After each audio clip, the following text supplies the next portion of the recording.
Welcome to the last episode of the season, Season 2 being that season. What a successful one we've had as well. No, who am I today though, as we don't need them in the review, do we?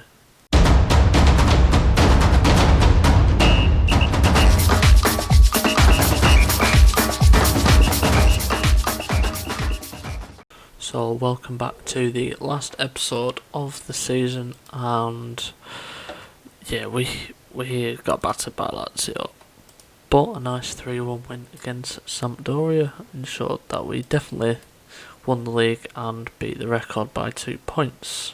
Now, the highest average rating player for us this season was Sergio Reguilon.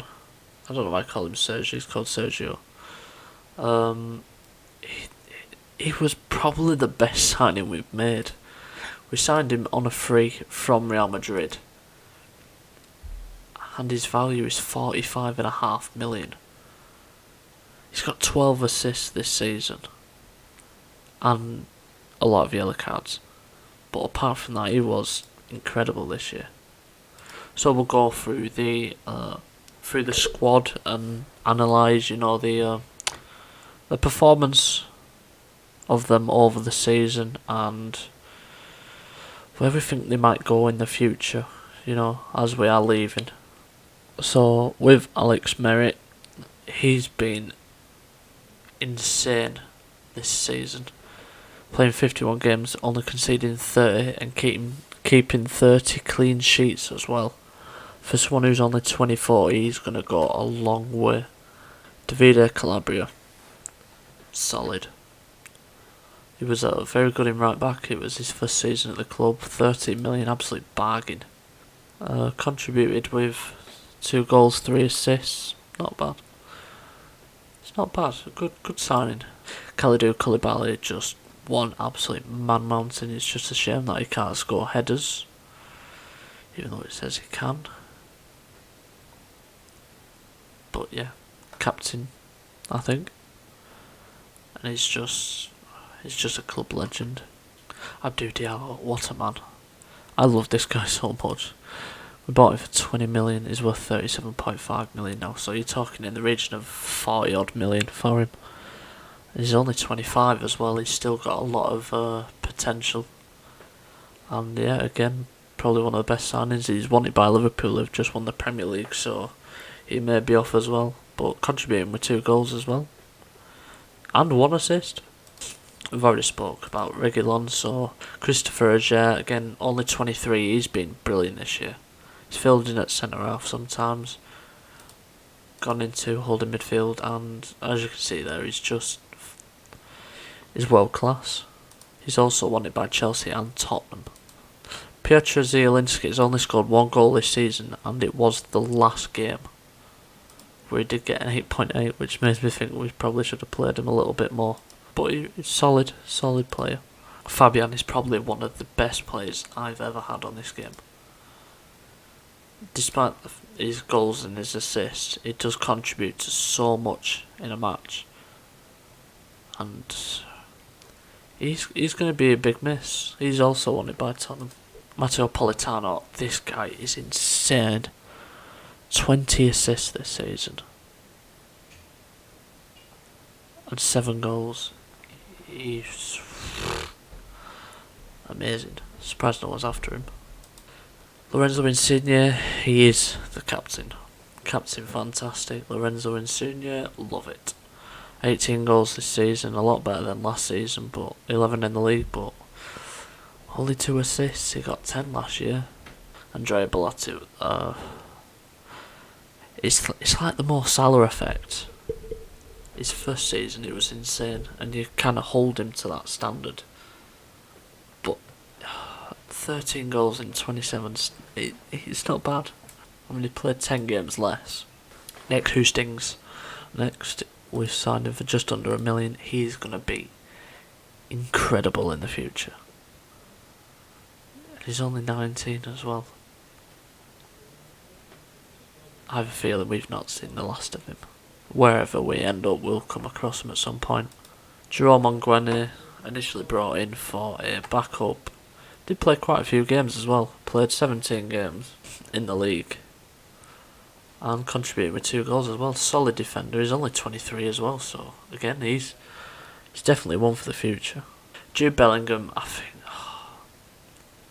I don't think we should have bought him, to be fair. I bought him purely thinking Jude Bellingham, he's this big football manager player. But who knows, he's still only 17, so he's got a lot of play time to go. Yusuf Poulsen, I think he's been brilliant since he's come in. 17 million, I know it's a lot of money. He played 11 games and he scored 5, but they were like really important goals as well.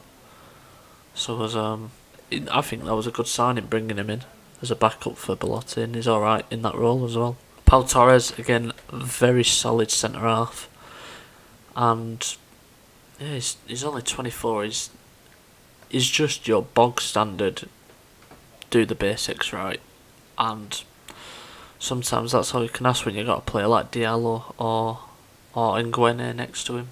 Gaetano played 2 games for us and bog standard, don't need to talk about him. Mason Greenwood, I remember him playing one game, I think, where he was on the right hand side and he just tore him apart. I think it was AC Milan, and yeah, fair play, he's only 19. Arthur Masuaku was only brought in as a backup anyway, so he only played 2 games. Fair enough. Matías Zaracho, he does look like a really good player if he can get a good run of form. Obviously, he didn't get that with us because we had Fabian, Alan, Kessie, Zielinski. He's only 23, so he's still got a lot of time to improve.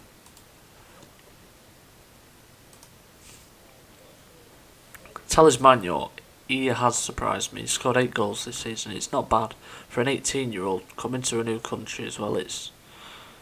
I think he's had a really good first season, to be honest, and he's definitely going to be mentioned in these episodes in the future. For us or against us, either way, he's going to be an absolute world beater. Nicolo Corrado, I don't actually think I didn't actually buy him, but whatever. Nicolo Ravello, he's another one. I really like him, but he's never going to get in the team because of the depth that we've got. Frank Kessie brought in for 22.5 million. He was solid, absolutely solid.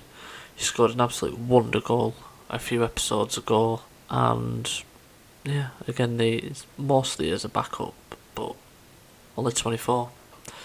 Still do it. Alan, class.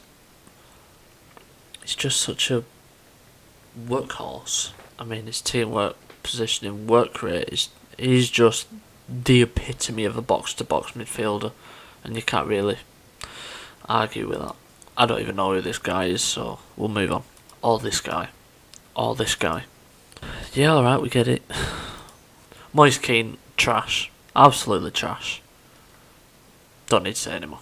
Hubert Adazayak, he did look promising at the start of the season, but I did want him to get a loan move away, but he couldn't get one, so I think that has really hindered his growth. Dare I say anymore? Kevin he's just so class. He's 2.5 star current ability, but he plays like he's a 4-star right back. He's just Kevin, innit? I swear to God, if Sarri gets it. So quick heads up, the Barca job is insecure, the Man City job's insecure, and the Valencia job is available.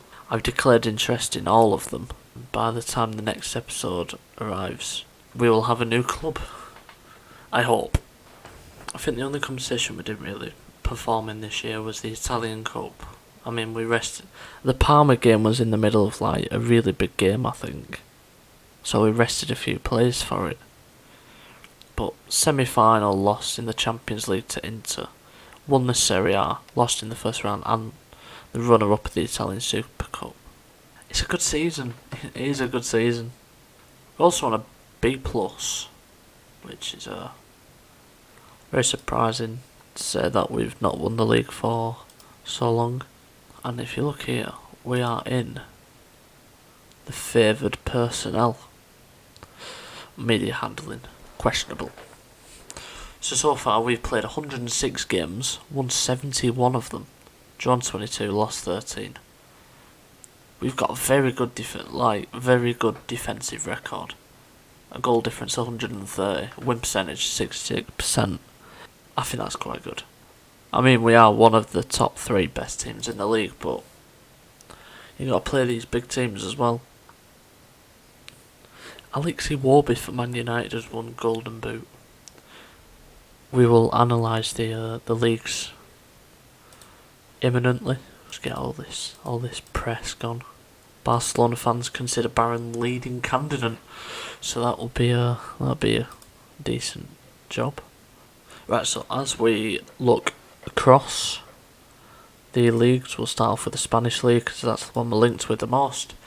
Real Madrid winning this league by 2 points, both losing 3 games in the season, and 2 at Barca's were against Real Madrid, so that was vital for them. Atletico Madrid only lost 2 games all season, and both of them against Barca as well, so it's very close there at the top 3. I am very surprised to see that the Valencia manager is not there anymore, or that the Barcelona manager's insecure, but I suppose those are the high standards of the La Liga. Top goal scorers, Eden Hazard, Lionel Messi and Luis Suarez. I'm surprised with how low the numbers are actually.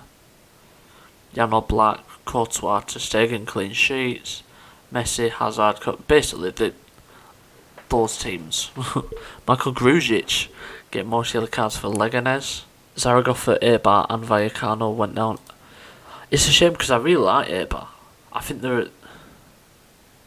don't think that's not Eibar's stadium. Okay. Whoever's done this has got this wrong. I hate Juan Pizzi though. I mean, I'm a big follower of Valencia and he was appalling at Valencia. So, good.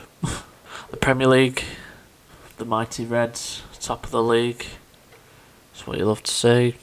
Well, not everyone.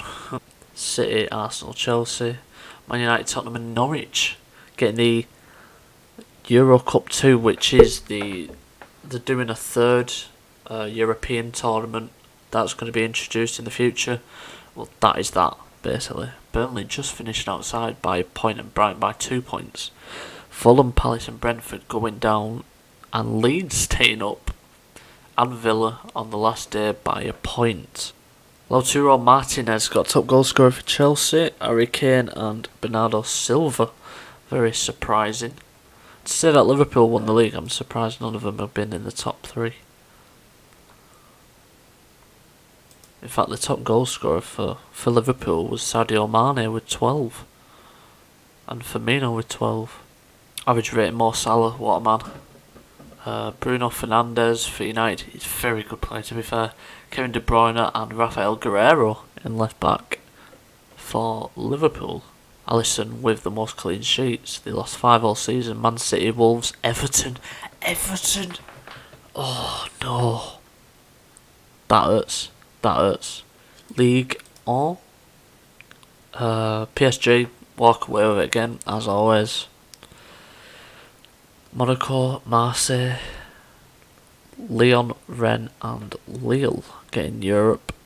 Amiens, Metz and Brest getting relegated, with Nîmes and Saint Etienne down there as well. A former powerhouse. Obviously Kylian Mbappe winning top goal scorer. Look how good he is. Acceleration 20. Mauro Icardi and Andy Delors. Do you remember when Montpellier won the league? They were brilliant. Top assists, Teji Savanier. Never heard of him. And Wissam Ben Yedder. They did lose 4 games this season. Nantes, Lyon, Angers and Strasbourg. And the Bundesliga, and the reason why the Dortmund job became invisible was because they did manage to climb back into 3rd, although finishing 15 points behind Bayern is not good enough. So Nicolas Gonzalez and Timo Werner, both wonder kids, getting joint top goal scorer with Andre Silva in 3rd with 16. Philip Clement, Thiago and Jonas Hoffmann getting the most assists. Roman Burkitt, Manuel Neuer and Jan Sommer with the clean sheets. And Kai Havertz and Harry Wilson at Hanover. And then yes, Napoli winning the league by 6 points. Ronaldo, Lukaku and Aubameyang with the top goal scorers. Our top goal scorer was Belotti with 13, which is not very good. Ricardo Orsolini, who we nearly signed earlier in the season, also finishing higher. Politano with the most assists by an absolute mile. Pjanic in second and Xherdan Shaqiri of AC Milan in third. Alex Merrick getting clean sheets with Tomas Strakosha and Handanovic joint second. Peter Ankerson got 18 yellow cards this season. I hope he's a defender. He's a fullback. Federico Chiesa has got 15 as a winger. I think we are going to be relieved of duties shortly, as we are getting to June the 1st. Agier's injured. Paulson's injured. All from last training session as well. Wow. That's unlucky. Follows some sort of international tournament. PSG against Inter Milan. Should we go? Come on, let's attend it. Come on, PSG. Just rub it in the faces of Inter Milan. Although PSG, with all the money that they've got, is a bit unethical in it, so I don't know. Can both teams win? I support the referee. Looking at the teams: Handanovic, Waggy, De Vrij, Skriniar, Zinchenko, Chiesa, Eriksen, Barella, Perisic. Sebastiano Esposito comes in for the injured Romelu Lukaku with Aubameyang, who's been incredible this season. Meanwhile, for the home team, Areola, Semedo, Marquinhos, Kimpembe, Bernat, Neres, Verratti, Pogba, Coleman, Benzema and Mbappe. That is just a team of superstars. And on the bench, Xavi Simons, only 18. I remember when he was at Barca. They used to have a thing on YouTube called La Liga Promises, and he used to play for the Barca team, and he was incredible at like the age of 13. So nice to see him on the bench. Nicolas Otamendi, Danny Carvajal. They signed a lot of players.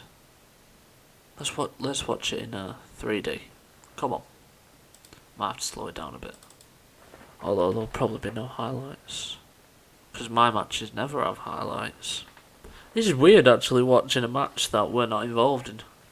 I'm thinking when the World Cup comes around next year, towards the end of next season, if you let me know on a team, and we'll watch their matches at the World Cup.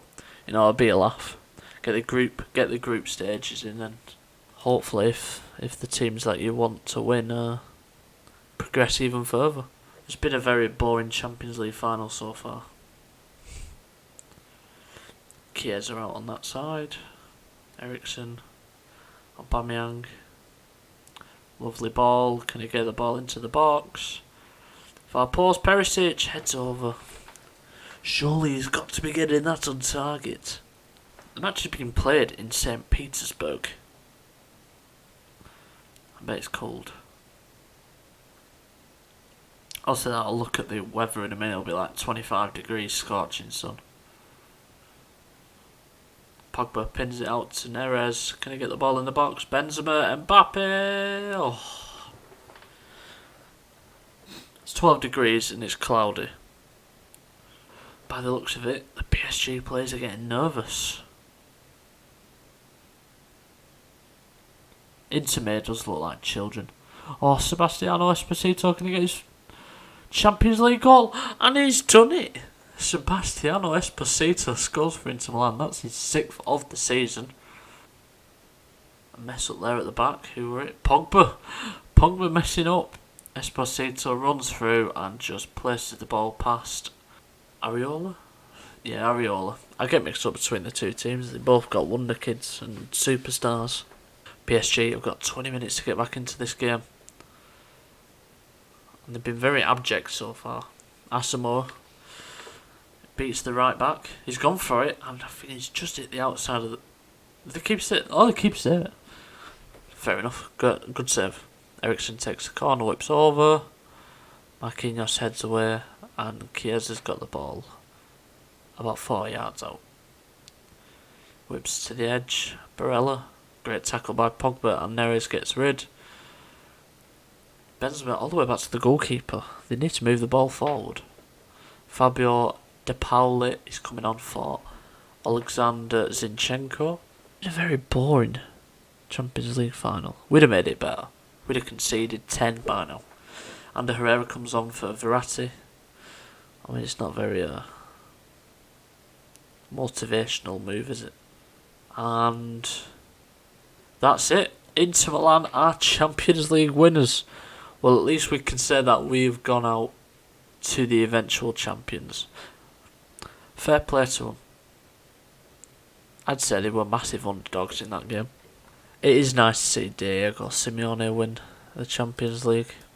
I do really rate him as a manager.